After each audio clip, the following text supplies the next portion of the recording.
Hey y'all, welcome to day 3 of Vlogmas. Today we are taking a look at me putting up the Christmas tree, and then I'll show you a picture after of the tree being decorated.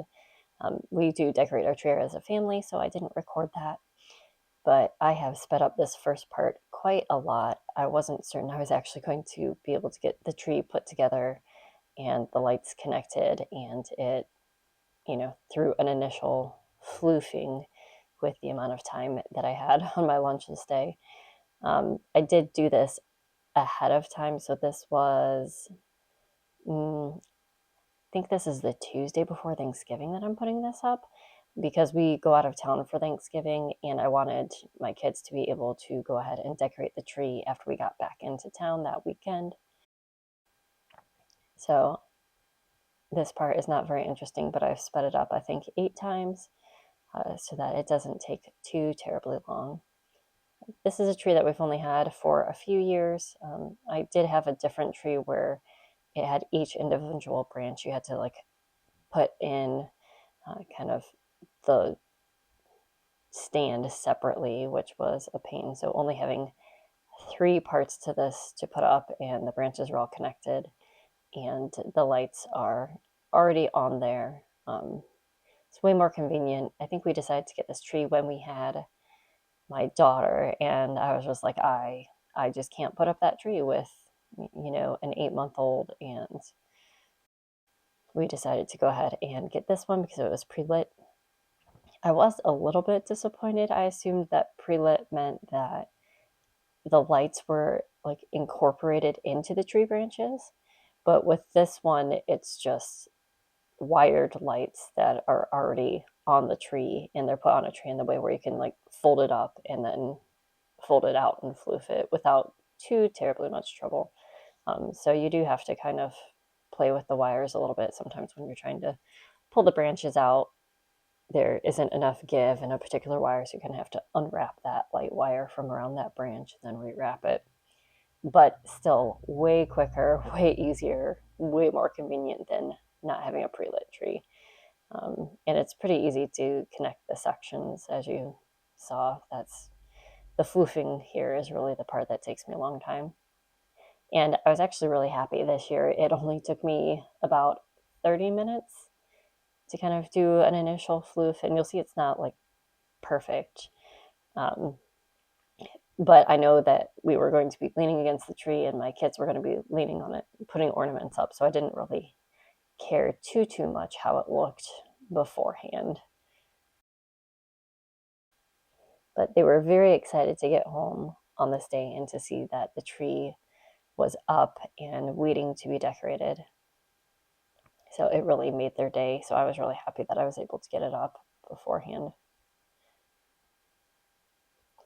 And I'm going to try not to, through all of these vlogs, I realize certain things that I say make me crack up because I have the humor of a 12-year-old boy, apparently. So apologies in advance for anything that I say that could be interpreted as mildly inappropriate. This is me being like, is that good enough? I think it's good enough. Let's put it back into the corner here. See, y'all, that wasn't too terribly long. And there's my dog Max. He's barking because I think this is when my husband got home. And that's me talking to my husband. He's like, are you filming? I'm like, yep, I'm filming right now. Max making sure I'm cool since I'm weirdly laying under a tree.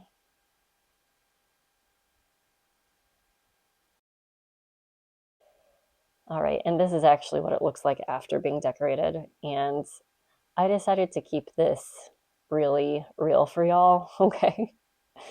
Look at this under the tree. So my kids are 1 year, 1.5, and 3.5. And my son is just all about ripping all the things off this tree to the point where he's actually ripping the ornaments apart. So this is me keeping it real for y'all to a certain extent. I had kicked all of these little jingle bells over to one portion under the tree so we wouldn't keep tripping over them. I don't think you could probably tell from that zoomed out version, but the bottom third of the tree really doesn't have any ornaments left. and we just kind of keep putting them back on. This ornament I kind of stopped at because this is a special ornament for me. My best friend and her husband bought that for me actually when I bought my house, when I closed on my house. It was December 20th, 2016. And here's another ornament from them from when they were living abroad in the Middle East. But the house, when I bought it, had a ton of birdhouses in the backyard.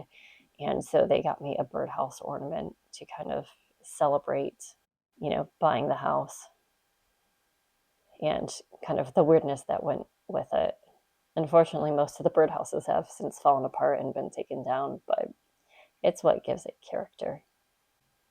And here are just some other ornaments. You'll notice none of these ornaments are breakable. I have like half of my ornament box is still full of things, and I just did not trust this year that the breakables were going to survive and that my kids would survive without getting cut to shreds on any glass ornaments, regardless of how high we put them.